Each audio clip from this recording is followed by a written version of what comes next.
to the effect that Pakistan, that unnamed sources in Pakistan were financing the terrorists, Al-Qaeda. The relationship is documented by other sources, including the Council on Foreign Relations.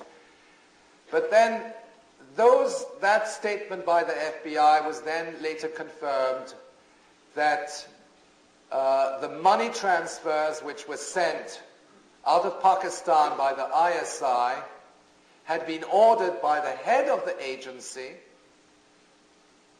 General Mahmoud Ahmad. In other words, the FBI confirms that there was an undercover role whereby Pakistan's inter-services intelligence transferred money to the ringleader of the 9/11 attacks, Mohammed Atta. This came out in the press reports, and the report itself was commented on network television. And they speak in the FBI report of the money man, the mastermind, the financiers behind the terrorists.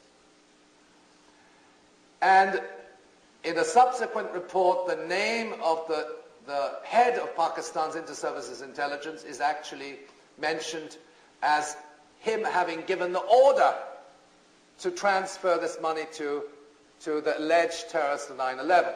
The alleged money man was on an official visit to Washington at the time when these attacks occurred. So here you are. This is, so please understand a little bit the linkages. The FBI has a report which suggests that Pakistan's ISI and the head of Pakistan's ISI is the institutional architect and financier behind the terrorists. Okay? Yet the same individual which is identified in these reports, and there were several other reports, one of Indian intelligence,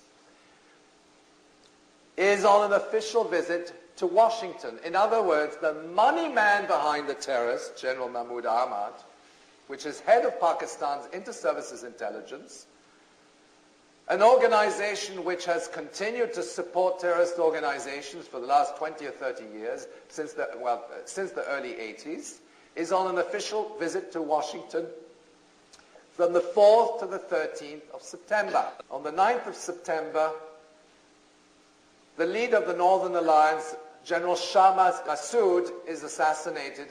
It's a kamikaze assassination 2 days before 9/11. And the official statement of the Northern Alliance, which was transmitted to the US government, accuses the ISI of having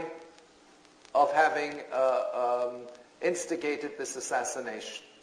It's interesting that all this, of course, is very carefully acknowledged by the US media. In fact, the Washington Post states very clearly in an editorial which came several months later, they point to the fact that this general who was met at the very senior levels of the Bush administration, meeting two individuals who are now in charge of the inquiry, Senator Bob Graham and Representative Porter Goss. Okay? And it just so happens that on the morning of 9/11, the two individuals who are now entrusted with that investigation and who have produced this 800 or 900-page report with 28 missing pages, well, these individuals were having breakfast with the money man on the morning of 9/11.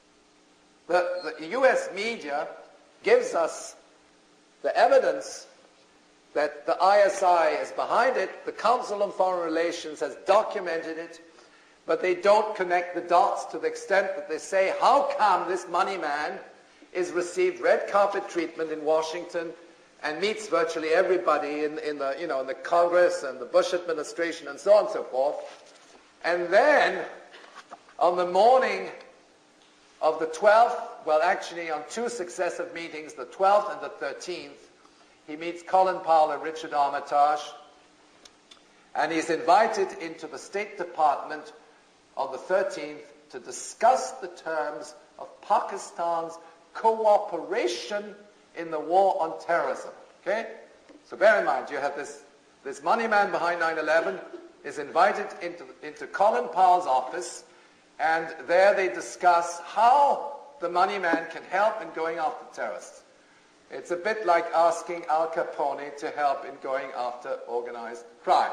It's the same, it's the same procedure, but in other words, Pakistan's inter-services intelligence, which is the institution behind these terrorist organizations, is also the organization which ultimately is going to serve the interests of the US government in going after the terrorists.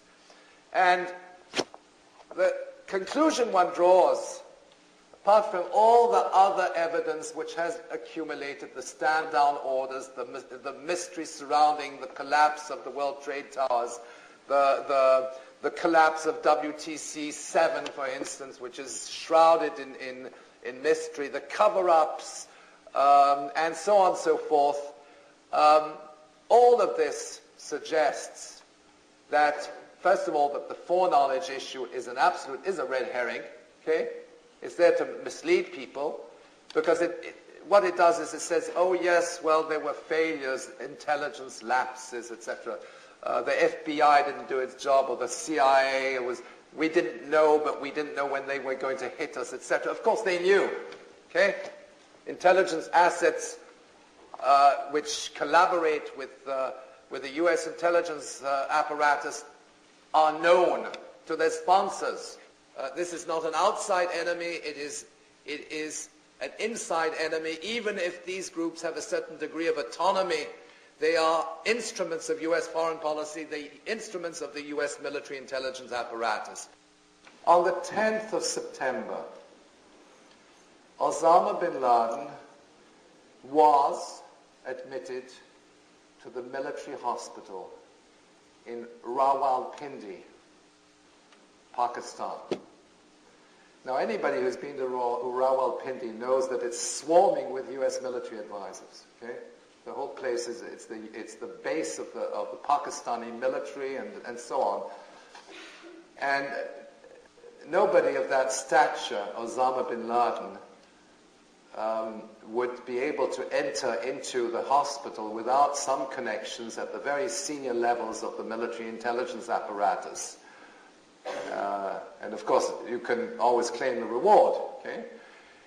Now, that piece of news, of course, very, very important, because it refutes all the statements made by Donald Rumsfeld, who says, well, we don't know where he is. It's like looking for a needle in a stack of hay. You've heard that several times, right? Says, well, we don't know. Maybe he's in Afghanistan. We don't know where he is. Well, this report confirms, and I think it's a reliable report, because it's my favorite anchorman, Dan Rather.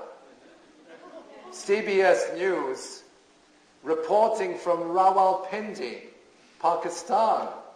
Now, you see, Dan Rather, again, does not draw the implications of his reports.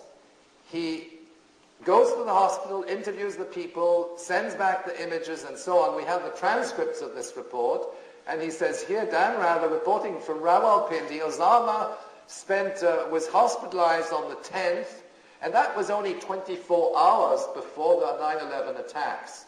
And then but he doesn't connect the dots and say, well, Donald Rumsfeld is a big liar, okay?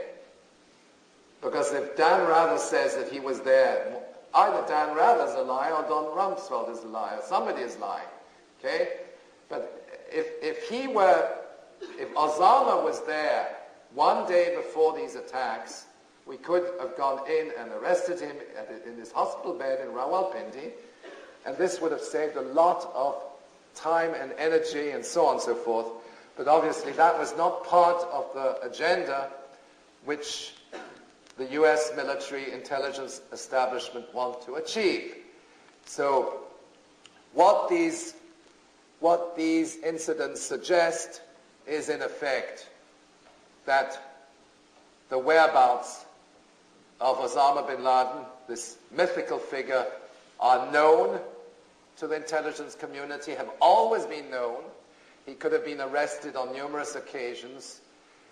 The history suggests that Al-Qaeda is an organization which was created by the CIA, and that those links have been sustained ever since. And it makes a tremendous difference in the way we understand these events. We have to understand that the war on terrorism is fabricated.